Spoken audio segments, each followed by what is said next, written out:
I tell people like content is long term. The first year was really intense, trying to figure out ideals and trying to just do everything.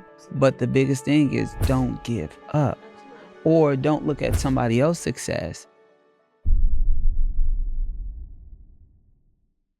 Hey, how are you? I want to welcome you to the Content Aesthetic Show, where we have different aesthetic professionals, different med spa owners to come on here and share their stories so they could inspire you to keep thriving and making a difference. And on today's episode, we have Dorothy Cross. How are you? I'm good. Thank you for inviting me to your show. I really appreciate it. Thank you for coming. First of all, before we get started, how did you get, where you come from? Dallas, Texas. How do you get here? I drove. How many hours is that? 11 hours. Why did you say I had to get on the road and I had to do the 11 hours there and then another 11 hours back? So 22 hours just to be on this podcast. So I saw that you make a difference in other aesthetics business. And so I was inspired and I wanted just to come to share my story. And that's the reason why I just drove. I love that. And Dorothy, tell us, how do you make a difference in your community with your business? So I mostly talk to women and just tell them, never give up. There's never a last minute to do something. If you have a vision, just go for it. I love that. And so what got you into the aesthetic field? So I was in dentistry at first, but then when I turned 30, I started noticing things. 30? You barely look 21. Oh, thank you. No, I'm about to be 34.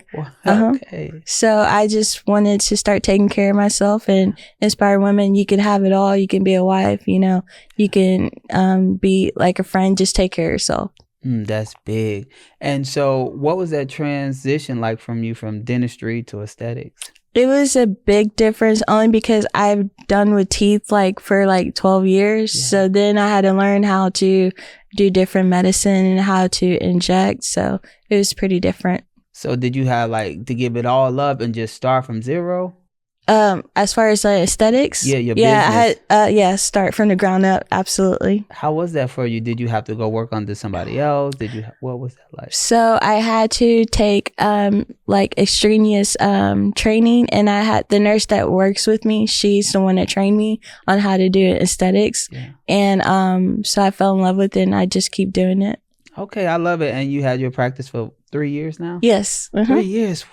Yeah. That's big. So that's kind of right in the middle of the pandemic. Absolutely, yes. How was that? It was really hard because I was a mother, wife, and trying to balance everything. Yeah. So at first, the first year was really intense, trying to figure out ideals and trying to just do everything. And how, when you say balance, right, a lot of times it's hard to find balance. And so what were you doing to attempt to balance that? I think I was accommodating work and not so much personal. Yeah. And so I feel that was the rift with our marriage thing. So that's why I said, when you're starting out your business, you'll find out different things. And so you had to make a lot of sacrifices in order for your aesthetic business to keep floating. Yes, absolutely.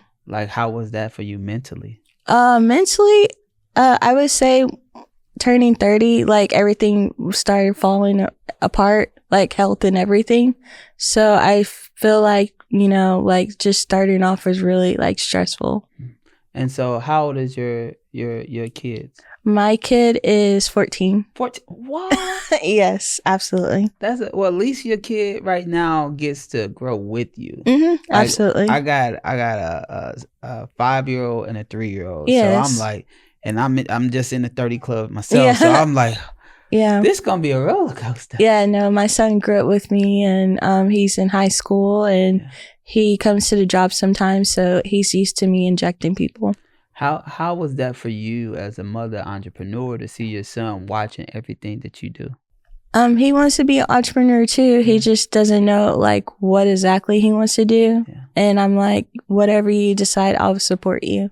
How was that sometimes when we got those, I call them little people. When we got those little people watching us, we gotta we got to put on our cape. We got to be a superhero. We got to show up.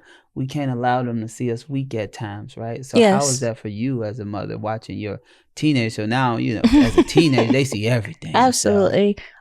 He's always been supportive, but again, I don't like cry or make excuses. I just make stuff happen. I ain't mad at that. I ain't mad at that. And so what was that first aesthetic service you offered in your spa? The first was Botox. Okay. And then I gradually started getting into fillers, and then now wellness. When you say wellness, what that? So it's actually like medical weight loss, like the whole doctor, nurse, help people lose weight. So it's been growing ever since then. Oh, I love it. So you got semaglutide, you got mesotherapy, triceptide. Yes, all the good stuff. Okay. And how is that for you to see you making a difference with weight loss? I notice it when I try it out. So first and foremost, I like to try things before I give clients to the stuff. Yeah. And I notice it right off the bat. It does work. You just have to maintain working out and staying hydrated. I think that's big. And so what is one of the stories that you heard from one of your clients that just made you like, man, I'm grateful I'm here? I would say the very first client that got on the weight loss, they first was like, it's not working. And then like they were listening and was being very patient. They're like, you know what? Thank you for being patient with me. I see a difference. So, So how big is that? Like sometimes people want to see results instant, us as entrepreneurs as well, but it's like, how big is patience? Patience is the key factor for everything. So you have to literally just, take your time and just listen, not just like quickly try to do stuff. And even starting your business, when you probably like, I don't know, how was year one for you? Did you make a lot of money? Did you not? Like, no, what was it? Actually, spent a lot more than making some. And what was that like for you mentally? Very tiring, but at the same time, I would say in my position, I had someone that was financially helping me. Yeah. So I feel like that's what kind of helped me. And when did your business start making revenue for it to sustain itself? I would say close to the second, like in quarter, like second year. Yeah. Where I started noticing stuff. And what did you do? Did you reinvest it back? Did you go on vacations? Did you buy more devices? What was that like? So basically I invest more into the business. So I was like, okay, I see some money. Let me invest more because I wanted like a whole med spa. Yeah. And the reason why I ask that is because I see a lot of aesthetic professionals, business get to moving. Now they on vacation somewhere and you name it, they there. Right. I do take vacation, but not like every 3 months. I take vacation just to clear my head. Yeah. But as far as work, I literally work like 6 or 7 days a week. And how many team members do you have on yours? So the doctor has like 10 of us providers. As far as like in my clinic, it's only me and the nurse. So how are you able to balance that? Like with you doing something, the nurse doing something? Who handling the sales? Who doing the calls? So we have a IT company that helps with like the back end. I cannot do the back end whatsoever. But as far as like consultation, she can do virtual because she has more like leverage as far as a degree. And I just like help with basic questions. So you like the face of the company? Yes, pretty much. Yeah. But it's your baby, it's your company, it's your mission. And so how is that for you sometimes? Because I know sometimes I see aesthetic practices and some of them is ran by like estheticians or something. Yeah. And then they don't go all in because they can't do the service. Like how do you inspire them to give it they all even if they're not the ones doing the service? So basically, yes, esthetician can do everything, but if you go back to school, I mean, the nurse will help you. So like I said, she see potential in me, so she'll be like, you know what, let me teach you something. So I feel like we balance off each other. I love it. And so how do you bring in new clients every month? Facebook ads, Instagram ads, in word of mouth. I might go to an event and I'll talk about my business. I'm not shy because at the end of the day, I am the face of the brand, so I have to go talk. I love it. What are you, when you say Facebook ads, are you personally running it? Yes. Tell me about it. Like, what are you spending per day? So it's typically about like 200 to 500 a month. Okay. Yeah. Okay. So that is about what, $15 a day? Yeah, In a sense? pretty much, yes. Okay. Mm-hmm. And how is that working for you? Facebook, we get more clients than Instagram. I'm still trying to learn the algorithm, so I don't really see any results on that. Okay. And so let's just say how many leads are from when you, let's say you're doing one campaign, let's say last month, how many leads you brought in from that campaign? I would say about 6 or 8 new patients. Yep. And yeah. How many leads did that take you to get those 6? So one of the like posts, like it was like close to like 4,000 people views, but like only 8 people came. And so when you got 8 people coming, are this like, because what we see a lot of times, let's say if it's the lead gen, it'd be like 100 leads come in, but let's just say out of 100, 30 of them pick up the calls, and then out of 30 you might convert 10 people. Is that like the same for you? Yeah. Okay. I mean, people message, and then I'll tell them to call the office because I don't want to violate HIPAA. And then after that, like literally like 6 or 8 new people. Okay, I love it. And so how important is marketing and content to your business? Marketing is very important. Content, I'm still working on it because I had a doctor was like, what are you posting? I'm like, well, I get views, but like I'm still learning how to work the whole content. When you say you get a doctor that said what you posting, what? Oh, because some of my dancing videos, like I dance sometimes in my videos, or the music is not falling along with the video, but I'm like, you have to spice it up sometimes. Yeah. So you like doing your own thing. Yeah, I do my own thing. So how do you look at it? Like, because I always tell people views and likes is vanity numbers. So whenever we're using content, we don't use it for likes and views. We use it for conversions. So it's like, how many people are seeing it visibility wise, but how many people are you directing to get the services? So as far as like the content, a lot of views, but as far as like people coming, probably like 2 or 3. Yeah. So I'm still working on the content part. Yeah, it's a build up. I tell people like content is long term. Yes. So it's all compounded interest. Just because somebody put out a piece of content today don't mean they're gonna get a lead tomorrow. Yes. Somebody, it might take you 12 months of consistently building out before you start getting conversion. It might take you 24 months. It might take you 5 years. Right. But it's about who is showing up, who is being consistent, who is dominating the market, and who is educating the consumers. Right. That's what it's about. But sometimes it goes back to the patience. Yeah. Right. It's like, how much patience do you have to actually see your business grow? Right. Right. And I know for you, you had to make a big transition in your business after losing your other half. Right? Yes, that's correct. How was that for you mentally? Oh, I would say therapy and prayers was what kept me going, because I mean, the person I wanted to do business with, I mean, I watched them get all these degrees and they're a medical professional, but they felt like I should be a stay-home wife, and I didn't want that. So I felt like we were just going apart. So why didn't you throw in the towel? Why did you continue? Because I feel like once I start something, I'm not going to quit. I mean, I'm a type of person that I'm going to keep going no matter what. And the reason why I ask that is because I hear and see a lot of aesthetic professionals get hit with a storm and they give up. Oh no, I've been hit with a lot of storms. I've had someone call the malpractice medical board. I've had all type of stuff, and I'm like, you can call them. They can come visit the office. Stuff like that. It's okay. Yeah, it's okay. You got it. I'm like, it's okay. I cover myself. Compliance. Yes, absolutely. Yes, I love that. And for you, what is the goal with your aesthetic practice? So my goal is to be more behind the scene and probably hire like 2 or more people. I feel like a person who's like the brand just need to be more behind the scene instead of like doing treatment and stuff. But again, we only been in business 3 years, so. Yeah, but that's 3 years is a long time, especially for Black aesthetics. Because I didn't see, majority I see is the last 2 years. Oh, no.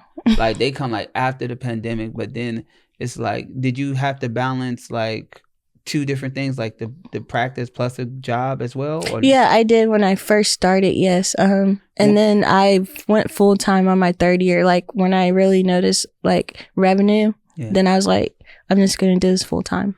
And I think that's a big thing too, because a lot of times they end their other job too quick. Mm-hmm. So like when it comes to business, you got to use that job to float this until people get the noticing it. Right. And for me, my last 9 to 5 was in 2010. So I've been shooting content for 14 years straight.